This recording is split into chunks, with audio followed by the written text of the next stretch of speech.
네, 오늘은 저번 시간에 이어서 이제 스펌 스튜디오를 쓰는 것에 대해서 한번 얘기를 드리도록 하겠습니다. 스펌 베이스에 들어오시면은 우리가 지난 시간에 배웠던 것처럼 스펌 베이스를 통해서 볼 수 있는 정보들이 있고, 실제 컨텐츠를 만들기 위한 기능은 스펌 베이스 내에 스펌 스튜디오를 통해서 진행하게 됩니다.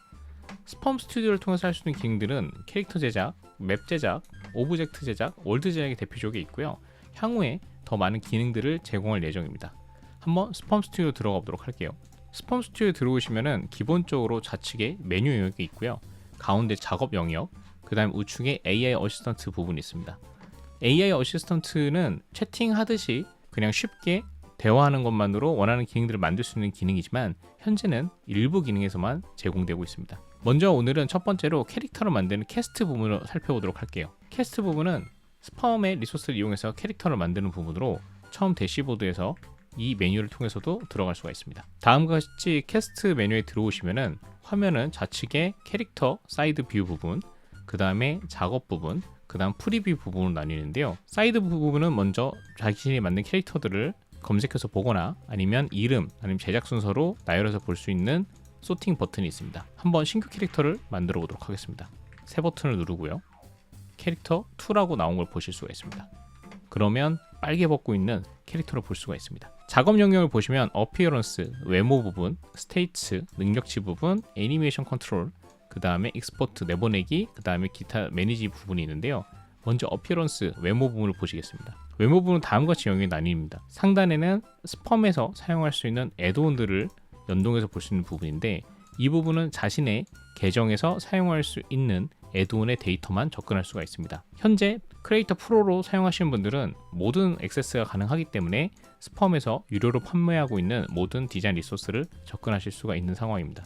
그래서 각 애드온별로 사용할 수 있는 파트들이 나오는 걸 보실 수가 있고요. 스펌은 기본적으로 다양한 파트로 나뉘어져 있습니다. 바디, 눈, 머리카락, 헬멧, 갑옷, 옷, 바지, 얼굴 장식, 오른쪽 무기, 왼쪽 무기로 나뉘어져 있는데요.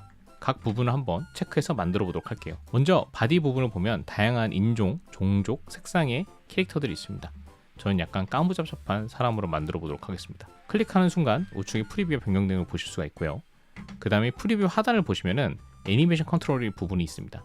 그래서 기본적으로 제공한 애니메이션들인 아이들, 기본 상태, 이동, 공격, 데미지, 죽은 모습, 좌우 반전, 그 다음에 초기화 부분이 있습니다.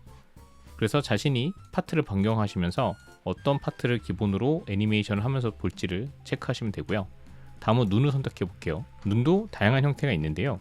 지금 화면이 좀 작게 보이죠? 이때는 사이드 뷰 하단에 있는 크기 조정 패널을 이용해서 크기를 조정할 수가 있습니다. 최대의 크기를 올려주고 어떤 눈을 선택할지 골라보도록 하겠습니다. 이게 좀 마음에 드는데 색상이 흰색으로만 되어 있어서 좀 보기가 어렵습니다. 이때는 컬러 영역이 있어서 색을 변경할 수가 있습니다. 프리셋 컬러도 있고요. 아니면은 메인 컬러를 선택하시면은 직접 색을 변경할 수 있는 상세 기능도 존재하고 있습니다. 또한 여기서 자신이 원하는 프리셋 컬러를 만드실 수 있고, 로드 버튼을 누르시면 픽셀 아트에서 많이 쓰이는 프리셋 컬러들을 골라서 사용하실 수 있습니다. 선택이 되면은 이 색깔을 선택을 하고요. 그 다음 헤어도 선택하겠습니다. 헤어는 짧은 머리, 귀여운 머리를 해볼게요. 색상도 변경을 해주고, 그 다음 헬멧도 다양한 부분이 있는데 이때 너무 많은 것들이 있다 보니까 좀 헷갈립니다.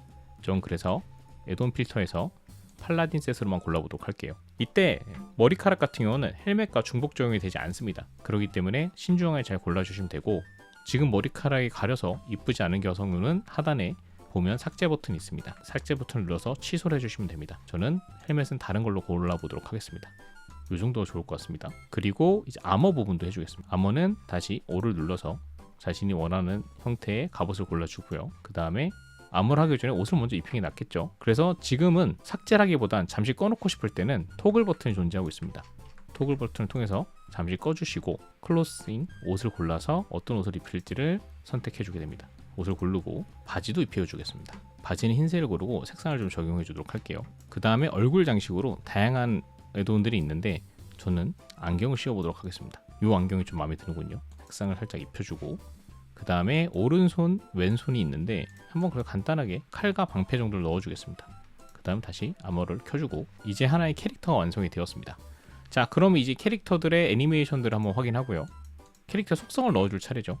상단에 있는 스테이치로 들어갑니다. 디자인만 만들어 쓸 것이라면 사실 스테이치는 안 넣어도 되지만 우리가 게임 개발자들이나 아니면 기타 컨텐츠를 만드시는 분들을 위해서 스폰 베이스의 스튜디오에서는 다음과 같은 기본 속성들을 제공하고 있습니다. 베이직 인포, 페르소나, 그 다음에 능력치 부분이 있는데요. 지금 이 캐릭터의 이름은 둥이라고 만들어 주겠습니다. 그 다음에 나이는 25세, 젠더는 미지정으로, MBTI는 ENTJ로, 종족은 인간, 테마는 판타지, 클래스는 기본적으로 프리셋들이 이렇게 있는데 검사를 해주겠습니다. 그 다음에 추가 스타일로는 자유용병이다. 이 정도로 추가를 해주고요. 이 능력치를 바탕으로 또 페르소나도 만들어줄 수가 있습니다. 이때 잘 모르겠으면 그냥 AI 제너레이터를 누르시면 됩니다. 그러면 우측에 보시는 것처럼 AI 어시스턴트가 도움을 줘서 지금 설정이 되어 있는 값들을 바탕으로 다음과 같은 설정을 해줍니다. 마음에 든다면 그대로 쓰셔도 되고 더 키워드를 추가하시고 싶다면 플러스 버튼을 눌러서 저희가 제공하는 추가 프리셋들을 추가해 주시거나 만들어서 넣어 주시면 됩니다. 자, 그 다음에 이제 이 관련된 속성에 맞춰서 능력치도 배분해 줘야 될 텐데요. 편하게 이렇게 드래그를 통해서 기본 스테이터스를 제공하셔도 되고, 역시나 AI 스태츠 제너레이터를 누르면은 지금 설정되어 있는 베이직 인포와 페르소나를 바탕으로 자동으로 계산을 해서 적정한 수치의 값을 만들어 주게 됩니다. 지금 만들어 준 값을 보면 약간 힘캐가 됐죠. 그래서 자신이 구체적인 디테일을 다 만들기 어려울 때 가이드로 삼을 수 있는 기능으로 보시면 될 것 같습니다. 다음으로는 애니메이션이 있는데요. 애니메이션은 각 직업에 맞는 애니메이션을 배분할 수 있는 기능입니다. 기본적 프리셋들이 존재합니다. 판타지, 근접 공격, 조선 스타일의 워리어, 판타지, 궁수, 마법사, 창병, 총병, 그 다음에 무기를 들지 않은 모던 스타일 등 다양한 형태의 프리셋을 보실 수가 있고요. 여기서 부분 수정을 하시거나 아니면 바로 플레이 버튼을 눌러서 프리뷰를 하실 수가 있습니다. 추가적으로 메인 애니메이션이 아니라도 기본적으로 줄 수 있는 애니메이션들도 하단 부분에서 선택을 해서 추가적으로 넣어줄 수 있기 때문에 필요하신 경우 사용하시면 좋을 것 같습니다. 그 다음에 익스포트가 있습니다. 익스포트는 스폰 베이스 스튜디오를 통해서 만든 캐릭터를 자신이 사용하고자 하는 게임 엔진이나 기타 다양한 용도로 이미지를 뽑아 사용할 수 있는 부분인데요. 먼저 자신이 내보내고자 하는 애니메이션을 골라주시고요. 자신이 선택하고자 하는 프레임 사이즈를 골라주고 행열의 순서를 골라준 다음에 하단에 있는 제너레이터를 누르시면 다음과 같이 스프라이트 이미지로 나온 걸 볼 수가 있습니다. 자, 그 다음 PNG로 다운받으시면 이렇게 스프라이트 애니메이션이 플레이되는 이미지로 보실 수가 있고요. 지금은 보시면 프레임 그리드가 나와 있기 때문에 이걸 꺼주시고 다시 제너레이팅 하면은 프레임 그리드 없이도 볼 수가 있습니다. 또한 GIF 파일로도 뽑을 수 있기 때문에 GIF 파일을 누르시면 다음과 같이 움직이는 파일로 바로 다운받아서 볼 수가 있습니다. 그 다음에 유니티 게임 엔진이나 아니면 고도 게임 엔진 등에서 이렇게 GIF 이미지나 스프라이트 시트가 아닌 실제 스펌 데이터를 쓰고 싶으신 경우는 해시코드 기능을 사용하시면 됩니다. 해시코드 기능에 제너레이트를 클릭하시면은 저희 스펌 스튜디오 제공하는 고유 데이터가 나오게 되고요.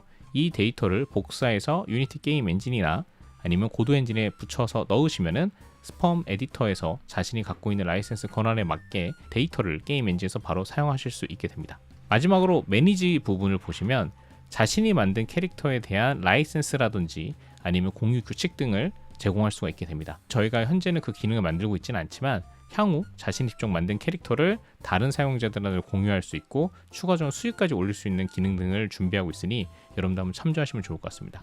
마지막으로 이런 캐릭터를 만드는 과정이 좀 번거롭게 느껴지신다면 AI 어시스턴트를 통해서 채팅으로 손쉽게 진행할 수가 있습니다. 먼저 기존에 되어 있던 데이터를 삭제해 주고요. 새로 어시스턴트 창에서 제가 만들고자 하는 캐릭터를 쉽게 만들어 보겠습니다. 공주 느낌이 나는 여궁사, 이렇게 아주 간단하게 만들면은 다음과 같이 설정을 해서 순식간에 캐릭터를 만드는 걸 볼 수가 있습니다. 그 다음 스테이트 측을 보면은 아주 간단하게 설정이 되어 있는 부분들이 있어서 이 부분도 자신이 원하는 이름이나 아니면 기타 설정 등을 해주고 AI 제너레이터를 통해 갖고 상세 설정들을 바로 만들어낼 수가 있습니다. 아주 손쉽게 캐릭터를 만든 걸 확인할 수 있죠. 마지막으로 캡처 기능을 쓰시면 자신이 만든 캐릭터를 AI를 통해서 분석을 할 수가 있게 됩니다. 그래서 이런 기능들도 적극 활용하신다면 AI가 직접 만든 캐릭터를 이해하고 추가적으로 이 기능을 바탕으로 또한 데이터를 만들어내기 때문에 훨씬 고도화된 작업들을 진행할 수 있을 것 같습니다. 오늘 시간 여기까지 하고요. 다음 시간에는 스펌 스튜디오에서의 오브젝트 기능을 통한 맵 데이터를 만드는 부분을 소개해 드리도록 하겠습니다. 오늘 영상 여기까지 하겠습니다. 감사합니다.